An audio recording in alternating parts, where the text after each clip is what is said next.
The high in my area is 55 degrees. So we're going back to the coral, dark coral for the next row. I'm going to do this like a live because I am sick and yesterday's video did not post, and I'm sorry it's going to be late, but it'll at least be up before this video. So I hope you enjoy it. So yeah, I decided I'll read I have my laptop up here and I'll just read what do you call it? A Reddit story. See, I'm out of it. While I crochet, I'll read a couple. They're short, and I'll read as many as I can while we finish this row. So the first one is called "I Trained a Senior Colleague to Do What I Want Without Him Ever Knowing," and this is in Petty Revenge. Oh gosh, you see, I'm out of it, guys. Okay, I used to work in a role where I administrated the security access card systems for a huge office. An obnoxious colleague, I'm pausing because I'm cutting.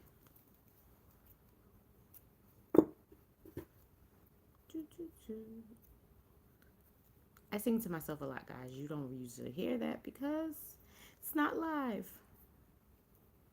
Let's see. Oh, I'm messing up the first one.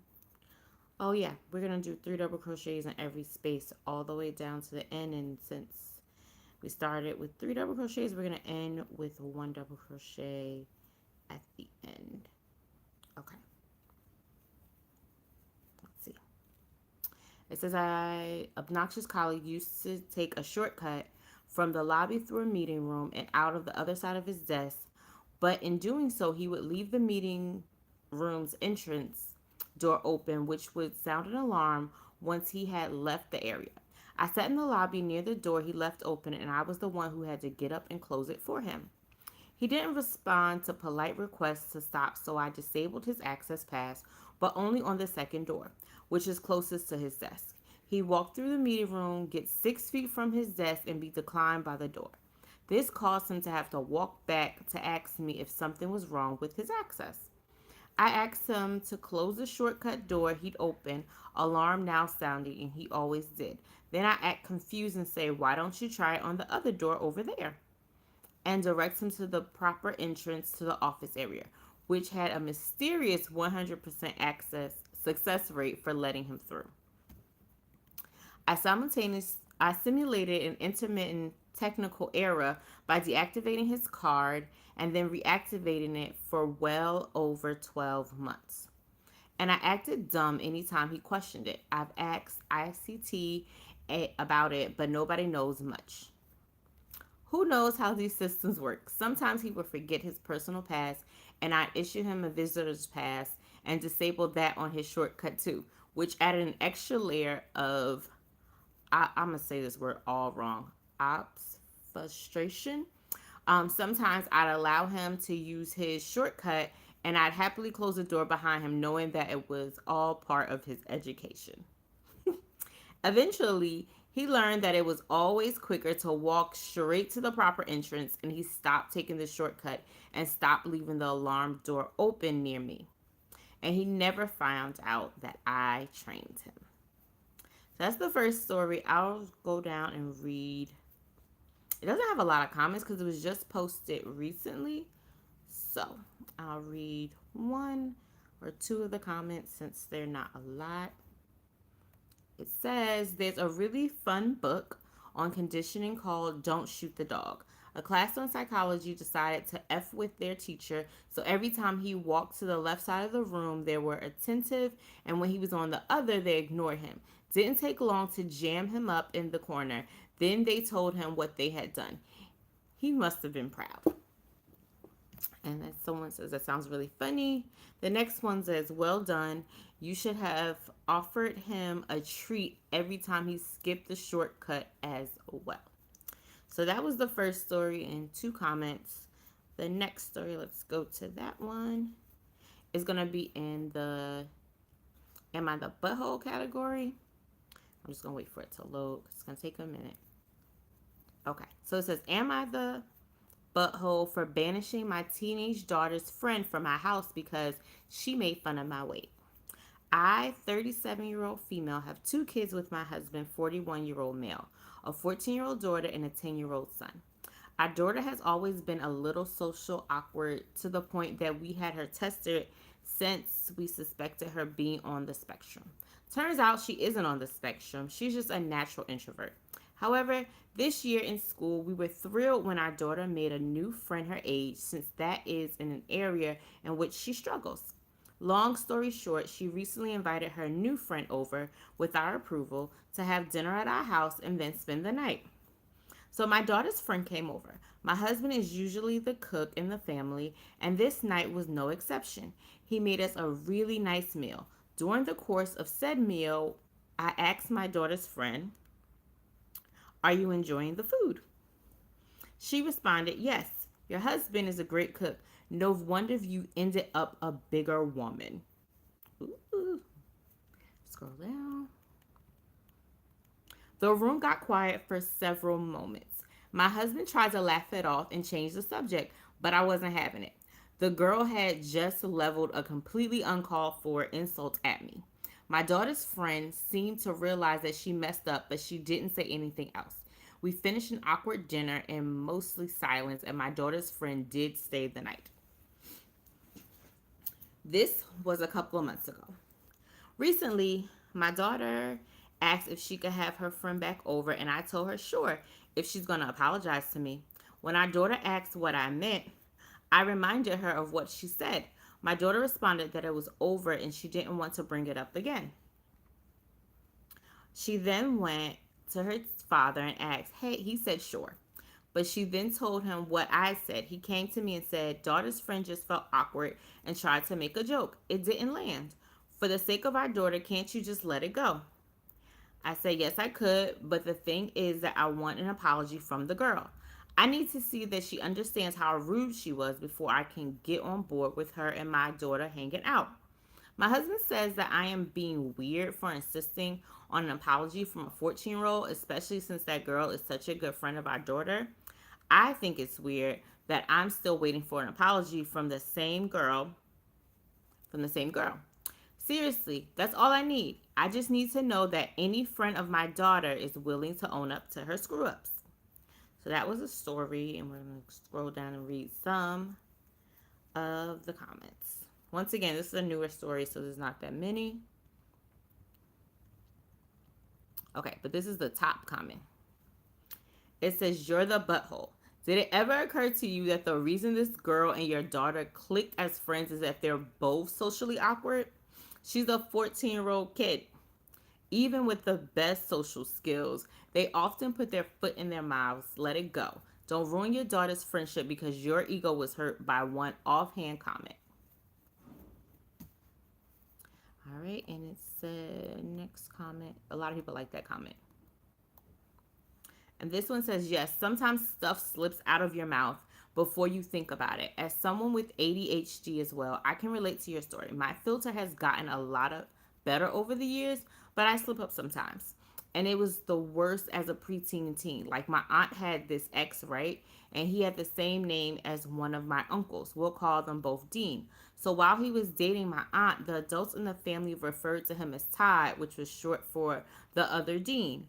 Once they broke up, however, he became one of her two exes, of which he was the better one. But to continue the joke from before, my family, including my aunt, I think, but I don't remember clearly, started referring to him as Toe, or the other ex. My aunt and this guy later got back together and got engaged. And we had this big meet the family brunch where we all met him for the first time. And somehow, because my aunt was in on the joke before, my 12-year-old self thought this story would be hilarious to share. I say thought. But to be honest, it was like most things I said at the time. There was no thought process. It seemed to come right out of my mouth and right as it occurred to me.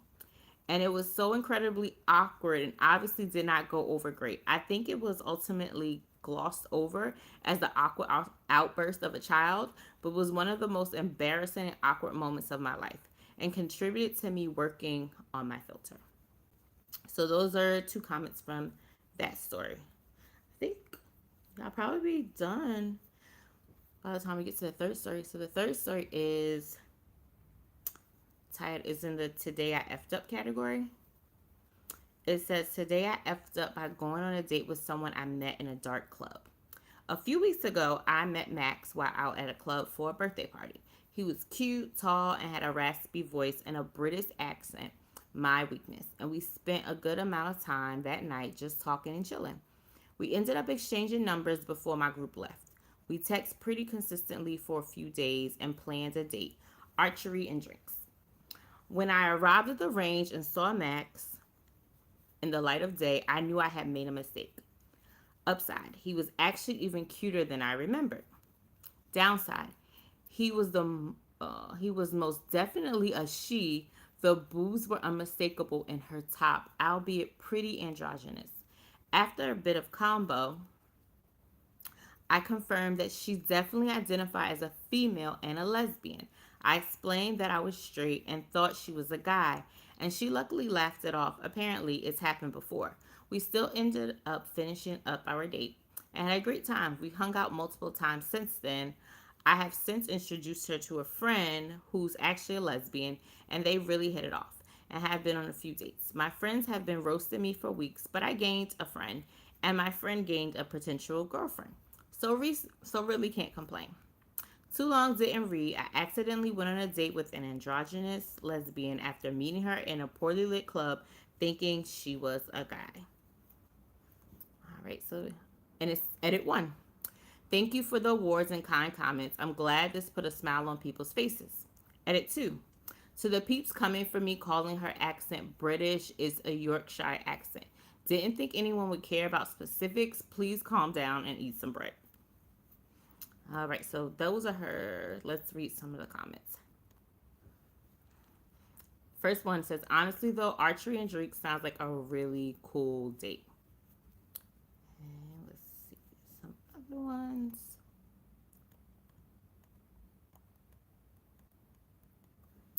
It says that, oh, that was not a comment. Oh, I might just read one more because these are kind of long. Long. It says, as long as the drinks happen after archery, combining them wrong might lead to the pointy end of the arrow ended up in the wrong place. And they're most commenting on the archery and not the situation. It says, this is the last comment. It says, made a new friend and managed to be a wing lady for your existing friend. So I called that a success. Oh, okay. So we might have some time for the last story too. This one is like, I think just a couple hours old, and it is in the True Off My Chest subreddit. It says, my husband started acting strangely upon my sister's pregnancy announcement. I feel like I'm going crazy here thinking about it. My husband and I were at my parents' house for dinner. All was going well. We were talking, laughing, and eating. But as soon as my sister got up from her seat and announced her pregnancy, I noticed at first that my husband got quiet. Didn't get up to congratulate her since the rest of us did, and just kept staring at or towards her. I'm not entirely sure. I repeatedly asked if he was okay, and he mumbled about feeling a bit sick. That was strange because he was perfectly fine that day. Literally, moments later, he started throwing up. Like I had no idea what was happening with him. He sat on the bathroom floor near the toilet, just looking down and refusing to let me help him to wash his face. I just kept asking him if he was okay, but no response. My family were worried about him, and I had to take him home. I checked his temp and blood pressure, but all were normal. Still complete silence on his part. He went to sleep shortly after, and in the early morning at 5:30 a.m., I woke up to the sound of him crying in the shower. I rushed and asked him if he was okay, but still no response other than tell me he needed a minute with himself. I almost lost it demanding he explain what was going on, and he told me he was just feeling overwhelmed. From what? He's not the type who gets stressed out from work or anything of the sort. This was just so strange and out of character for him. He got dressed and left and refused to even talk about it. I can't help but feel like this reaction was triggered by my sister's pregnancy announcement since this all started right after she made it. What makes me feel so horrible is the fact that my sister once implied that my husband was her type and hoped to get someone like him. She has a boyfriend, BTW. This could be nothing, but I can't shake this weird feeling about what happened. That does sound weird. Okay, so I'm going to read, it's very few comments because this is so new, but I'm going to read some comments and, okay, let's see. The top comment says, remind me in 9 months. Someone's response says, took me a minute, but I award you my poor man's gold. Someone else is just, I'm just going to read the responses. This is, I feel that something is wrong and I can't shake that weird feeling. Trust your intuition and dig deeper. Yeah, I was like, that is, and he was food poisoning, but crying in the shower is weird. It says, yeah, crying in the shower makes it a whole lot different. What the F? How did I miss that? That is super weird. Unless her husband is desperate for kids and they can't have them. But nah, that doesn't really explain looking at her sister and the rest of his reaction. Someone said, honestly, this kind of reaction sounds like he's panicking because he got it on with OP's sister and realized it might be his. But I'm desperately hoping for OP that I'm wrong. Let's go down. It says, girl, just ask him. Phrase it respectfully but sincerely. Don't accuse, just inquire. His behavior is a red flag and he's got to be aware of that. Or if you think you can crack your sister easier, maybe approach her. And it says, or read the signs and accept what everyone reading this post already knows. Someone else responded, remind me in 5 days. So let's see if they got any more.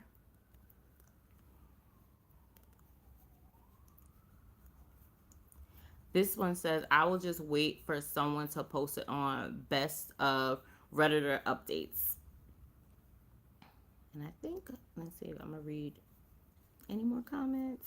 The last one, we are done. It says, yep, I need an update. It says, I miss the good old days when things like this weren't hashed out publicly and on the internet, but rather where they belong, on Jerry Springer or Maury. Someone said, yep, all wrapped up in one episode. So that's the end of those 4 stories, and we are done with our row. And I'm just going to show you guys how long this blanket has gotten. So this is the beginning, the first row. Oh, it's getting bigger and bigger. It's like spring. This is summer. Fall.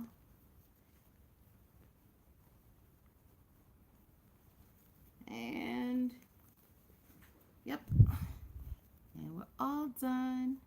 Hope you guys have a wonderful day. Bye.